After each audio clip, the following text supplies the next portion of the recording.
You say there are two things writers need to know if they want to write a screenplay. The first one is you'll need to know what you want to write, and you'll need to know how to write it. Yeah, don't you think? Well, if we start with number one, so how does a writer know what they want to write? That's what I'm saying about you have to be in good conversational relationship to your very own self. What's going on in you? Did you really want to write the Rambo 12? Was that real thrilling to you and exciting, or what? And always, always, always, it's what's going on in your life right now. In fact, many screenplays have different stages and phases of how we progress through a process, through a life framework, time. And so look to see what's going on for you. Like, for instance, in a film, you've got where the character is looking at circumstance outside themselves, and they're feeling powerless to it. And then the issue comes up, well, we've got to do something about it because it's untenable. They can't, stay in that situation anymore. And then they maybe start inroads into, they're scared, but they, start making some changes. And then, the next and the next. All these progressions are in a screenplay. Well, look to your own life. What's going on in your life now? And some people are at a place where they're looking at external circumstances and they're fearful or blocked or powerless around them. That's where you start your story.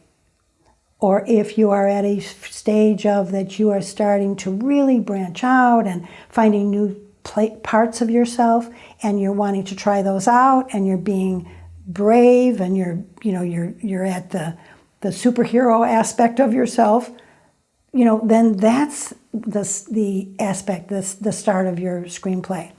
And everybody's always in a stage or a phase. So if you're very familiar with what you're really going through at that time, that's your screenplay. What if someone says, well, I want to write for the market, my story's boring, but I know that they need the Rambo whatever with a twist? Yeah, no, they don't. They don't? Okay. No. If you are thinking that, then you are looking outside of yourself, and that is where you are powerless. Because you're saying, oh, well, I have my story has no value, nothing about me, it's only that. That's what they want, that's what they want. Well, see what you've done to yourself. You've belittled yourself, and you've made more important something outside yourself that means nothing. And if those are the stories that are out now, you're already 3 years behind. So don't do that. Always go for one.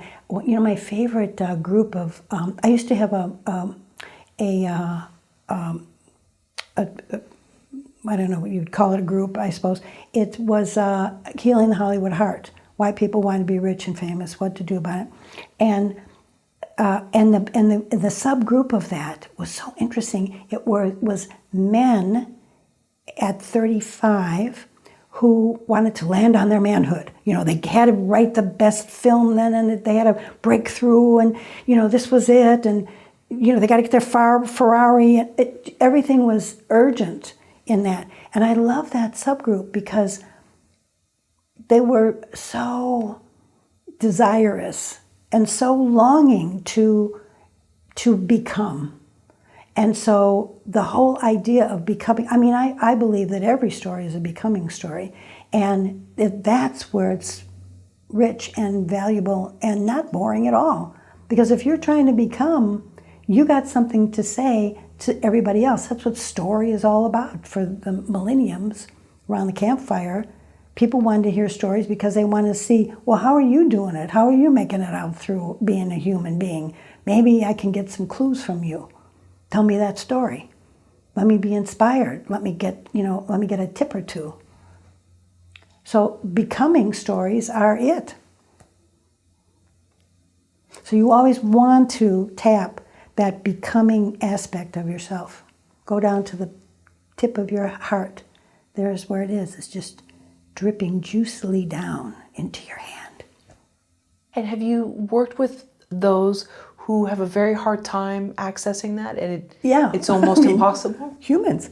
All humans. Oh, okay. Wait, let's see. Screenwriters. Yeah, I think there's some humans on the earth. Okay. Yeah. I mean, I think most of them are called screenwriters. Okay, so but it seems like screenwriters are willing to kind of put themselves through that pain. They almost, maybe there's a masochistic element to them. That could be. That doesn't necessarily have to be. I mean, a lot of times I'll get a call from somebody who forgot how to breathe, or they have a lump someplace. They're sure that they're going to die of it. Screenwriters are really good at hypochondria.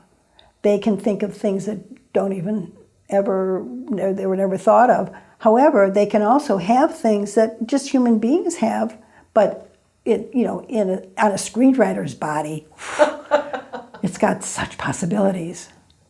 Right, too much research on some of these self-diagnosis sites.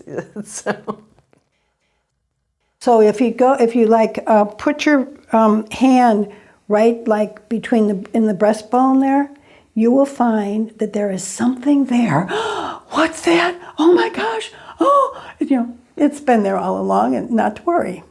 Even other than screenwriters have that. So. And the arteries might not be corroded. I might live. Okay. Yeah, they're going to be fine. Think of something else. That's great. And many, many, many, many people get the flu on page 90. Oh, why is that? Because it's page 90. What are they going to do now?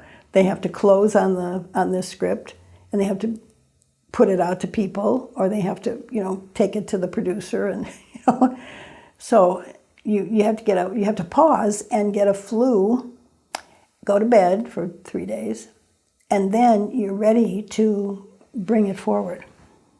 Do you think screenwriters get nervous if things start going too well? Well, humans get nervous when things start going too well, but don't do that, people. Don't do that. No, it's a new age. Let's just all think that everything will go well, and then everything will, and isn't that more fun? Well, yeah, but I mean, if someone's always on an uptick, does that really make for good screenwriting? Don't we need those peaks and valleys? So I think that the peaks and valleys are they're a new way to look at how to continue to expand. Instead of 2 steps forward, 3 steps back, there's another model that can happen. What about the model of going forward, opening, expanding further? You see, it's still dramatic, it's still vital and exciting, but it's expansive. You don't have to go into pain and suffering unless you want to. That's a lot of fun for people. Well, actors go there too, and there is a genre for that, and people do resonate. They find those movies, Right, and also in the arena of Hollywood, I get calls all the time from people in Hollywood, set designers, producers, directors, everybody, and I have to remind them that it's just pretend, because Hollywood has its own set of dramas to it, so you have to know how to ride those. Sure, and that's why I asked in previous questions, did you learn a way to deflect things in a cheerful way? Because sometimes there has to be this element of, I don't know, maybe I'm wrong, that you want to always seem like you're a team player. I'm not a team player. I never was one. And my coming through Hollywood was always with original work. Like all my friends were on staff, and you can really get a lot materialized on staff.